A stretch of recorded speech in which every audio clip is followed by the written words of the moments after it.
ದೇಶದಲ್ಲೇ ಅತ್ಯಂತ ಕಿರಿಯ ವಯಸ್ಸಿನ ಅಭ್ಯರ್ಥಿ ಇವತ್ತು ಲೋಕಸಭೆಗೆ ಏನದಂದ್ರೆ ಪಾದಾರ್ಪಣೆ ಮಾಡಿದ್ದಾರೆ. ಇದು ಒಂದು ಇತಿಹಾಸ ದಾಖಲೆ ಆಗದ ಅಂತ ಹೇಳ್ಬೋದು. ಅವ್ರು ನಮ್ಮ ಜೊತೆ ಇದ್ದಾರೆ. ಸರ್, ಇಡೀ ದೇಶದಲ್ಲೇ ಅತ್ಯಂತ ಕಿರಿಯ ವಯಸ್ಸಿನ ಇವತ್ತು ಅಭ್ಯರ್ಥಿ ತಾವು ಲೋಕಸಭೆಗೆ ಪಾದಾರ್ಪಣೆ ಮಾಡ್ತಾ ಇದ್ರಿ. ಫಸ್ಟ್ ರಿಯಾಕ್ಷನ್ ಯಾವ ರೀತಿ ಒಂದು ಖುಷಿ ಆಗ್ತಾ ಇದೆ? ತುಂಬ ಸಂತೋಷ ಆಗಿದೆ. ಇದ್ರ ಜೊತೆ ನನಗೂ ಕೂಡ ಗೊತ್ತು ಯಾವ ರೀತಿ ನನ್ನ ಮೇಲೆ ಏನು ಜವಾಬ್ದಾರಿ ಇದೆ ಹೆಚ್ಚಿಗಾಗಿದೆ. ಅದಕ್ಕೆ ಬೀದರ್ ಲೋಕಸಭಾ ಕ್ಷೇತ್ರದ ಜನತೆ ನಮ್ಮ ಮೇಲೆ ವಿಶ್ವಾಸ ನಂಬಿಕೆ ಇಟ್ಟು ನಮಗೆ ಆಶೀರ್ವಾದ ಮಾಡಿದ್ದಾರೆ. ತಕ್ಕಂತೆ ನಾವು ಒಳ್ಳೆ ರೀತಿಯಲ್ಲಿ ನಾವು ಕೆಲಸ ಮಾಡಿ ತೋರಿಸ್ತೀವಿ ಅಂತ ನಾನು ಹೇಳೋದಕ್ಕೆ ಬಯಸುತ್ತೇನೆ. ಎಷ್ಟೊಂದು ಲೀಡ್ ಬರ್ತದ? 1,20,25,000 ನಿರೀಕ್ಷೆ ಇತ್ತು? ನಿರೀಕ್ಷೆ ಇತ್ತು. ಯಾಕಂತಂದರೆ ಚುನಾವಣೆ ಆದ ಕೂಡಲೇ ಎಲ್ಲ ಜನ ನಮಗೆ ಬಂದು ಅಡ್ವಾನ್ಸ್ ಕಂಗ್ರ್ಯಾಚುಲೇಷನ್ಸು, ನೀವೇ ಗೆಲ್ತೀರಿ, ಎಲ್ಲ ಕಡೆ ಒಳ್ಳೆ ರೀತಿಯಲ್ಲಿ ಆಗಿದೆ ಅಂತ ನಮಗೆ ಬಂದು ಭೇಟಿ ಮಾಡ್ತಾಯಿದ್ರು. ಅದಕ್ಕೆ ನಮಗೆ 1 ಲಕ್ಷಕ್ಕಿಂತ ಜಾಸ್ತಿ ನಮಗೆ ಲೀಡ್ ಬರುತ್ತಂತ ನಮಗೆ ನಿರೀಕ್ಷೆ ಇತ್ತು.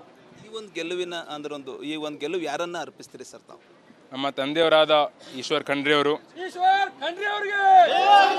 ಇವಾಗ ನಮ್ಮ ತಂದೆಯವರಾದ ಈಶ್ವರ್ ಖಂಡ್ರೆ ಅವರು ನಮ್ಮೆಲ್ಲ ಕುಟುಂಬದವರು, ನಮ್ಮ ಲೋಕಸಭಾ ಕ್ಷೇತ್ರದ ಎಲ್ಲ ಹಿರಿಯ ನಾಯಕರು, ನಮ್ಮೆಲ್ಲ ಮುಖಂಡರು, ಪಕ್ಷದ ಕಾರ್ಯಕರ್ತರು ಹಾಗೂ ನಮ್ಮೆಲ್ಲ ಜಿಲ್ಲೆಯ ಲೋಕಸಭಾ ಕ್ಷೇತ್ರದ ಜನತೆಗೋಸ್ಕರ ನಾವು ಗೆದ್ದಿದ್ದೀವಿ. ಎಲ್ಲರೂ ನಮ್ಮ ಮೇಲೆ ವಿಶ್ವಾಸ ನಂಬಿಕೆ ಇಟ್ಟು ನಮಗೆ ಮತದಾನ ಮಾಡಿದ್ದಾರೆ, ನಮಗೆ ಬೆಂಬಲ ಕೊಟ್ಟಿದ್ದಾರೆ. ತಕ್ಕಂತೆ ನಾವು ಕೆಲಸ ಮಾಡ್ತೀವಿ. ರಾಜ್ಯದಲ್ಲಿ ಇವತ್ತೊಂದು ಸುಮಾರು 10ರಿಂದ 11 ಸ್ಥಾನಗಳು ಡಬಲ್ ಡಿಜಿಟಲ್ಲಿ ಗೆಲ್ತಾ ಇದ್ರಿ. ಯಾವ ರೀತಿ ಒಂದು ಖುಷಿ ಆಗ್ತಾ ಇದೆ? ಬೀದರ್ ಸೇರಿದಂತೆ ಕಲ್ಯಾಣ ಕರ್ನಾಟಕದಲ್ಲಿ ಕಾಂಗ್ರೆಸ್ ಖುಷಿ ಆಗ್ತಾ ಇದೆ. ನಾವು ಏನೇನು ಗ್ಯಾರಂಟಿಗಳು ನಾವು ಕೊಟ್ಟಿದ್ದೀವಿ, ನುಡಿದಂತೆ ನಾವು ನಡೆದಿದ್ದೀವಿ. ಅದಕ್ಕೆ ಜನರು ನಮ್ಮ ಮೇಲೆ ನಂಬಿಕೆ ಇಟ್ಟು ವಿಶ್ವಾಸ ಇಟ್ಟು ನಮಗೆ ಮತದಾನ ಮಾಡಿದ್ದಾರೆ. ಮತ್ತೇನು 1 ವರ್ಷ ನಾವು ರಾಜ್ಯದಲ್ಲಿ ನಮ್ಮ ಸರ್ಕಾರ ಇದೆ, ಒಳ್ಳೆ ರೀತಿಯಲ್ಲಿ ನಾವು ಆಡಳಿತ ಕೊಡ್ತಾ ಇದ್ದೀವಿ. ಎಲ್ಲ ರೀತಿಯಲ್ಲಿ ಒಳ್ಳೆ ಕೆಲಸ ನಡೀತಾ ಇದೆ. ಕಲ್ಯಾಣ ಕರ್ನಾಟಕದಲ್ಲೂ ಎಲ್ಲ ಡೆವಲಪ್ಮೆಂಟ್ ಅಭಿವೃದ್ಧಿ ವರ್ಕ್ಸ್ ನಡೀತಾ ಇದೆ. KKRDB ಕಲ್ಯಾಣ ಕರ್ನಾಟಕ ಅಭಿವೃದ್ಧಿ. ಕ್ಷೇತ್ರದ ಮತದಾರರಿಗೆ ಏನು ಹೇಳ್ಬೇಕಂದ್ರೆ ಸರ್, ಈ ಒಂದು ಗೆಲುವಿನ ಖುಷಿ ಕ್ಷೇತ್ರ ಮತದಾರರಿಗೆ, ಕ್ಷೇತ್ರದ ಜನತೆಗೆ ನಾನು ಹೇಳೋದು, ನಡಿ ಈಗ ಶುರು ಮಾಡೋಣ. ಕೇಸರಿಯಿಂದ ಮನೋಲ್ಲಾಸ ಮನಸ್ಸು ಮತ್ತೇರಿ ಕುಣಿದಾಡಿದೆ ನೋಡು, ಮನಸ್ಸು ಮತ್ತೇರಿ ಕುಣಿದಾಡಿದೆ ನೋಡು. ಕ್ಷಣ ಕ್ಷಣವೂ ಆಚರಿಸಿ ಕೇಸರಿ ಹಬ್ಬ. ವಿಮಲ್ ಬಾಯಲ್ಲಿ ಹೇಳಿ ಕೇಸರಿ. ಹೇಳೋದಿದೆ ನಿಮ್ಮ ಪರವಾಗಿ ನಾನು ನಿಂತ್ಕೊಳ್ತೀನಿ. ತಾವು ಯಾವಾಗಲೂ ಬಂದು ಭೇಟಿ ಮಾಡ್ಬೋದು. 100ಕ್ಕೆ ನಮ್ದು ಏನೇ ಸಮಸ್ಯೆ ಇತ್ತು ಅಂತಂದರೆ ನಾನು ಪ್ರಾಮಾಣಿಕ ಪ್ರಯತ್ನ ಮಾಡಿ ಆ ಸಮಸ್ಯೆಗೆ ನಾವು ಒಂದು ಪರಿಹಾರ ಹುಡ್ಕೊಡೋ ನಾವು ಕೆಲಸ ನಾವು ಮಾಡ್ತೀವಿ ಅಂತ ನಾನು ಹೇಳೋದಕ್ಕೆ ಬಯಸ್ತೀನಿ.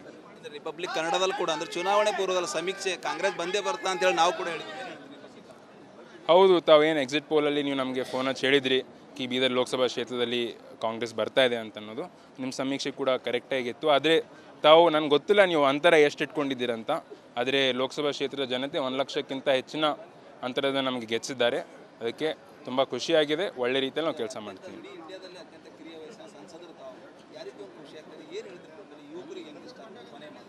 ಅದು ಇವಾಗ ನೋಡಿ, ಯುವಕರಲ್ಲಿ ಏನಾಗ್ತಾ ಇದೆ ಅಂತಂದರೆ ಸೀನಿಯರ್ಸಿಗೆ ಹೋಗಿ ಭೇಟಿ ಮಾಡಬೇಕು ಅಂತಂದರೆ ಒಂದು ಜನ್ರೇಷನ್ ಗ್ಯಾಪ್ ಇದೆ. ಅವ್ರಿಗೆ ಫ್ರೀಯಾಗಿ ಮಾತಾಡೋಕ್ಕಾಗಲ್ಲ. ಅದಕ್ಕೆ ಆ ಜನ್ರೇಷನ್ ಗ್ಯಾಪ್ ನಾವು ಮುಚ್ತೀವಿ. ಯುವಕರ ಪರವಾಗಿ ಯಾರ್ಯಾರು ನಿರುದ್ಯೋಗಿ ಇದ್ದಾರೆ, ಯಾರ್ಯಾರಿಗೆ ಕಷ್ಟಗಳು ಅವ್ರು ಅನುಭವಿಸ್ತಾ ಇದ್ದಾರೆ, ಅಂಥವ್ರ ಪರವಾಗಿ ನಾವು ನಿಂತ್ಕೊಂಡು ಒಳ್ಳೆ ರೀತಿಯಲ್ಲಿ ನಾವು ಕೆಲಸ ಮಾಡ್ತೀವಿ ಅಂತ ನಾನು ಎಲ್ಲರಿಗೂ ನಾನು ಹೇಳೋದಕ್ಕೆ ಬಯಸ್ತೀನಿ. ಸೊ ಇದು ಏನು ಈಗಾಗಲೇ ಭರ್ಜರಿಯಾಗಿ ಬೀದರ್ ಲೋಕಸಭಾ ಕ್ಷೇತ್ರದಲ್ಲಿ ಗೆಲುವು ಸಾಧಿಸಿರುವ ಸಾಗರ್ ಖಂಡ್ರೆ ಅವರ ಮಾತಂತ ಹೇಳ್ಬೋದು. ಟೋಟಲಿ ಸಾಕಷ್ಟು ಒಂದು ಖುಷಿ ಆಗ್ತಾ ಇದೆ. ನಮ್ಮ ತಂದೆಯವರು ಇರ್ಬೋದು, ತಾತವ್ರು ಇರ್ಬೋದು, ಅವ್ರ ಮಾರ್ಗದರ್ಶನ ಮತ್ತು ಕ್ಷೇತ್ರ ಮತದಾರರ ಏನು ಈಗಾಗಲೇ ಒಂದು ಒಲವು, ಅವರೊಂದು ಆಶೀರ್ವಾದದಿಂದ ಏನಂದ್ರೆ ನಾವೊಂದು ಗೆದ್ದೀನಿ ಎಂಬುದು ಖುಷಿ ಅವ್ರು ಹಂಚ್ಕೋತಾ ಇದ್ದಾರೆ ಅಂತ ಹೇಳ್ಬೋದು. ಕ್ಯಾಮ್ರಾ ಪರ್ಸನ್ ಭರತ್ ಜೊತೆ ನಾನು ಮಲ್ಲಿಕಾರ್ಜುನ್ ಮರ್ಕಲ, ರಿಪಬ್ಲಿಕ್ ಕನ್ನಡ, ಬೀದರ್.